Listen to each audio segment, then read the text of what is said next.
Hello and welcome back to my channel. आप सब लोग कैसे हैं? आशा करती हूँ आप सभी लोग बहुत ही अच्छे होंगे। तो आज जो है वो मैं टॉपिक लेके आई हूँ वह है बैरेक्ट।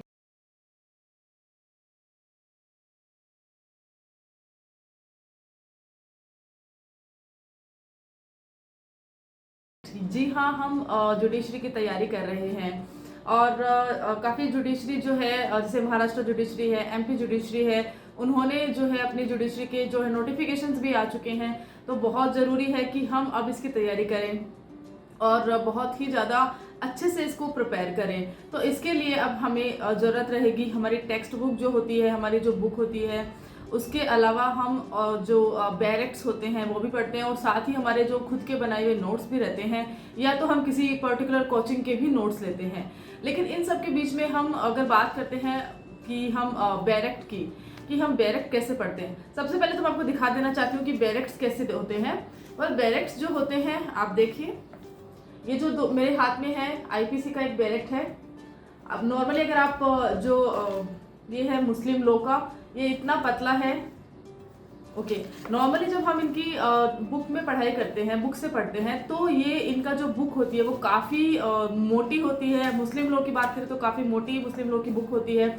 और इस तरह से हमें जो बैरेक्ट्स होते हैं वो हमारी जो सारी ही बुक्स होती है उनका जो बोलते हैं कि मिनी वर्जन हम बोल सकते हैं कि सभी जो बुक्स में हमें मिलता है, आईपीसी, सीआरपीसी, एविडेंस, सारे मेजर एक्ट, सारे जो माइनर एक्ट, सभी के लिए हमारे पास बैरेक्ट होता है। और एक जो स्टूडेंट होता है उसकी एक कहीं ना कहीं पहली पसंद भी रहती है कि अगर वो बैरेक्ट को अच्छे से रीड करता है तो कहीं ना कहीं वो एक अच्छा प्रीलिम्स के लिए तो एटलीस्ट वो बहुत ही बेटर वे में अपनी जो तैयारी है वो कर लेता है। अगर बात करते हैं मेंस की, तो जी हाँ, वहाँ पर आपके पास सेक्शन अगर आपको लर्न है तो आपको जो बाकी का जो थ्योरी रहेगी वो इजी रहेगी अगर आप बुक से डायरेक्ट पढ़ते हो तो। पर बात करते हैं बैरेक्ट की कि ये बैरेक्ट होता क्या है। पर बैरेक्ट का सिंपली मतलब यही रहता है कि जो खाली एक्ट होता है, मीन्स कि बहुत ही इसमें अगर हम बात करते हैं कि लीगल के जो सेक्शंस होते हैं, जो आर्टिकल्स होते हैं, लगभग वही रहते हैं। अगर मैं आपको दिखाऊं एनआई एक्ट के बारे में, अगर मैं आपको दिखाती हूँ तो नॉर्मली आप देख सकते हो कि एनआई एक्ट की जो सेक्शंस हैं वही यहाँ पे लिखी है। कहने का मतलब है कि अगर आप इसमें ना तो एक्स्ट्रा कमेंट्री रहती है, ना कि एनआई एक्ट के एक्स्ट्रा केसेस जो होते हैं और अदर से जो डिटेल्स जो दी जाती है वह भी नहीं रहती है, सिंपली सेक्शंस रहते हैं। अब इसको इजी वे में हम याद कैसे करें? हमने ये जान लिया है कि बैरेक्ट क्या होता है और ये कैसा दिखता है, इसके अंदर क्या क्या होता है। अब ये है कि इसको याद कैसे करें। हम जैसे इसको पढ़ने के लिए बैठते हैं तो ये बहुत टफ भी होता है, क्योंकि भले ही ये दिखने में छोटा हो लेकिन इसके अंदर लीगल सेक्शंस रहते हैं जो कि बहुत ही ज़्यादा टफ हो जाते हैं पढ़ाई करने के लिए। और ज़्यादा ज़रूरी है कि इनको हम याद कैसे करें, क्योंकि इनको याद करना भी बहुत ज़रूरी है। तो आगे मैं आपको कुछ टिप्स बताऊंगी, कुछ ट्रिक्स बताऊंगी, तो आप उन पर गौर कीजिएगा और उनको प्लीज़ अपनाइएगा, आपके बहुत ही बेनिफिट रहेगा। अच्छा, जब हम जुडिशरी की तैयारी करते हैं तो नॉर्मली जब हम कोई भी जो सब्जेक्ट लेके बैठते हैं, पढ़ने के लिए बैठते हैं, तो हमारे पास पेंसिल्स काफ़ी हो जाती है। हमारे पास blue pen, green pen, pencil, highlighter, हम सब कुछ लेके बैठते हैं। और जब भी हम पढ़ते हैं तो हमें लगता है कि हाँ, ये भी इंपॉर्टेंट है, इसको भी मार्क करो, ये भी इंपॉर्टेंट है, इसको भी मार्क करो। होता ये है कि इतने मार्क्स करते करते करते करते हमारी जो बुक है वो पूरी मैच हो जाती है। हमें पता भी नहीं चलता कि कौन सा जो है इतना इंपॉर्टेंट है और कौन सा नहीं है।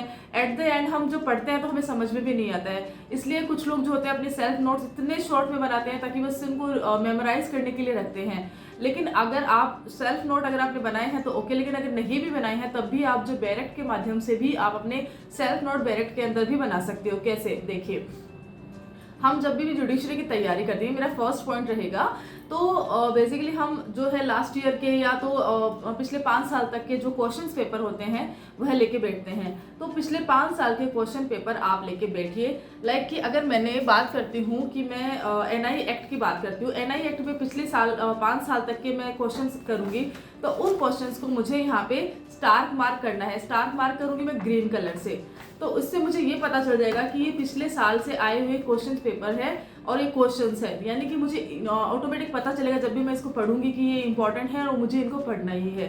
अब अगर मैं अंदर से पढ़ाई करती हूँ, इसके स्टार्टिंग में, ये फर्स्ट टाइम है, तो मुझे यहाँ पे कोई भी मार्क नहीं करना है। मुझे सिंपली एक पेंसिल का यूज़ करना है और उस पेंसिल मुझे अगर लगता है तब मैं उस पेंसिल को एक अंडरलाइन करती रहूँगी और इस तरह से पूरा जो ये एक्ट है वह मैं पढ़ूंगी। अब मुझे बैरेक्ट को दूसरी बार पढ़ना है। यस, आपको किसी भी बैरेक्ट को पढ़ने के लिए एटलीस्ट आप उसको 2 बार पढ़िए। फर्स्ट टाइम आप पढ़ते हो उस वक्त आप किसी भी पेन या पेंसिल का एक्स्ट्रा यूज मत कीजिए, सिर्फ और सिर्फ क्वेश्चंस मार्क को जो है वो स्टार मार्क कीजिए, जो पुराने जुडिशरी के पेपर्स हैं उनको, और पेंसिल का यूज कीजिए अंडरलाइन के लिए। अब जब आप सेकेंड टाइम जो बैरेक्ट को पढ़ रहे हैं उस वक्त बहुत जरूरी है कि आपको जब भी पता चलेगा कि कौन सी इंपॉर्टेंट चीजें हैं आपको याद रहेगी। अब इस वक्त आप हाइलाइटर का यूज कर सकते हैं। इससे पहले फर्स्ट रीडिंग में आप कभी भी हाइलाइटर का यूज मत कीजिए, क्योंकि हमें फर्स्ट रीडिंग में नहीं पता चलता है कि कौन सी चीजें जो इंपॉर्टेंट हो रही है, कौन सी चीज इंपॉर्टेंट नहीं हो रही है। अभी लगता है कि याद हुआ है लेकिन बाद में याद नहीं होता है, ऐसे रीजंस हो सकते हैं। तो सेकेंड टाइम पर ही आप जो है हाइलाइटर का यूज करेंगे तो ज़्यादा बेनिफिट रहेगा। अच्छा, अब जैसे मैंने बताया कि आप फर्स्ट जो स्टेप लेते हो वहाँ पे आपको जो है फर्स्ट टाइम सिर्फ पढ़ना है और एक जुडिशरी के पुराने क्वेश्चन पेपर्स को सिर्फ स्टार मार्क आप क्वेश्चन पे लिखोगे और कुछ भी नहीं लिखना है। और आप अंदर जब पढ़ाई करते हो तो आपको पेंसिल से जो है अंडरलाइन करनी है, और सेकेंड टाइम जब आप पढ़ रहे हो तब आपको हाईलाइट करना है चीज़ों को। साथ ही आपको जो बुक फ्लैग्स होते हैं वह जरूर रखने हैं। विदाउट बुक फ्लैग्स आप प्लीज़ पढ़ाई मत कीजिए बैरेक्ट की, ये बहुत ही ज़रूरी होता है। अगर आपको कोई इंपॉर्टेंट चीज़ आपने हाईलाइट भी करी है तो आपको कैसे पता चलेगा, आपको देखना पड़ेगा। लेकिन जब आप बुक में देखोगे तो आपको बहुत सारी चीज़ें हाईलाइट दिखेगी, तो आप भूल जाओगे कि मेरा जो इंपॉर्टेंट हाईलाइट मैंने किया था वह कौन सा था।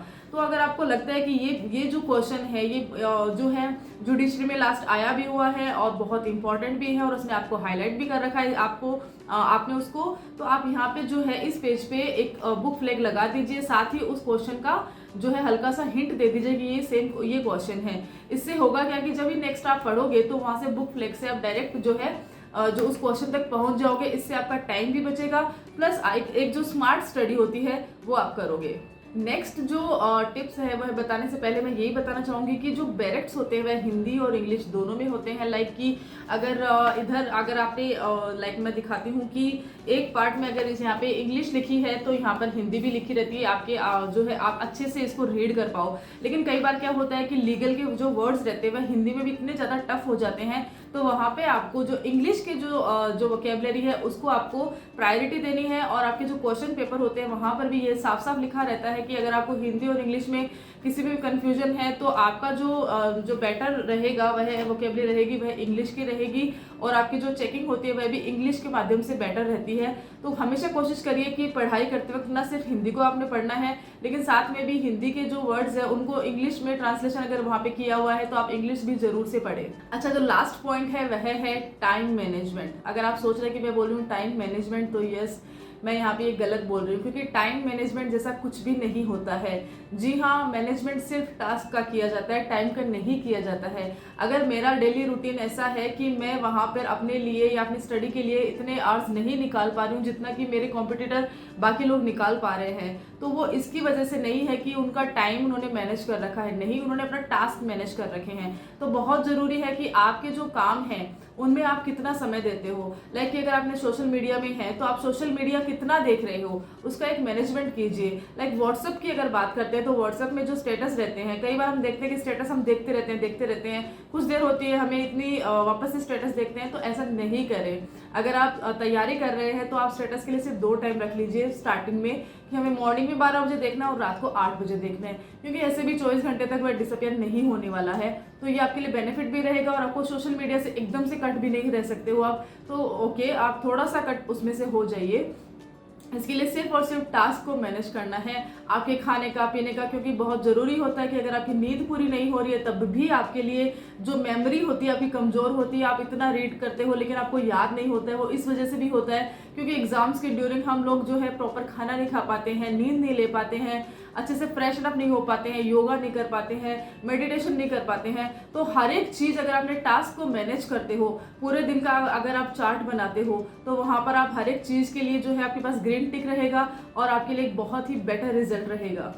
तो आशा करती हूँ कि मैंने जो ये टिप्स आपको बताई है वो ये आपको बहुत ही यूजफुल रहने वाली है और आपको बहुत ही आगे जाके इसका बेनिफिट मिलने वाला है। और साथ ही मैं एक बात और बोल देना चाहती हूँ कि जब भी आप बैरेक्ट्स पढ़ते हो तो हमेशा अगर आप जुडिशरी की तैयारी कर रहे हो तो हमेशा ये दिमाग में रखिए कि मैं यहाँ बैलेट जो पढ़ रहा हूँ वो सिर्फ तैयारी के लिए नहीं पढ़ रहा हूँ, मेरी परीक्षा नहीं है। आपको ये बोलना है कि मेरी आरजीएस की परीक्षा नहीं है, मेरी आरजीएस में मुझे सिलेक्शन लेना है। क्योंकि जितनी बार अगर आप पॉजिटिव थॉट में रहोगे, अब मुझे सिलेक्शन लेना है, अगर आप सिलेक्शन के हिसाब से अगर आप पढ़ाई करोगे तो वो ज़्यादा बेनिफिट रहेगा। क्योंकि अगर आप सिर्फ परीक्षा के नाम से बोलोगे तो परीक्षा तो बहुत होती है, आपने LLB भी पास किया है तो, लेकिन इस बार जो होती है वहाँ पे सीट जो होती है वो लिमिटेड रहती है, सभी के लिए नहीं होती है। तो अपने आप को इस तरह से आपको बिठाना है कि जी हाँ मेरा सिलेक्शन है और ये सीट मेरी है, और इस तरह से स्मार्ट स्टडी जो है इन टिप्स के साथ मैं करूँगा या मैं करूँगी।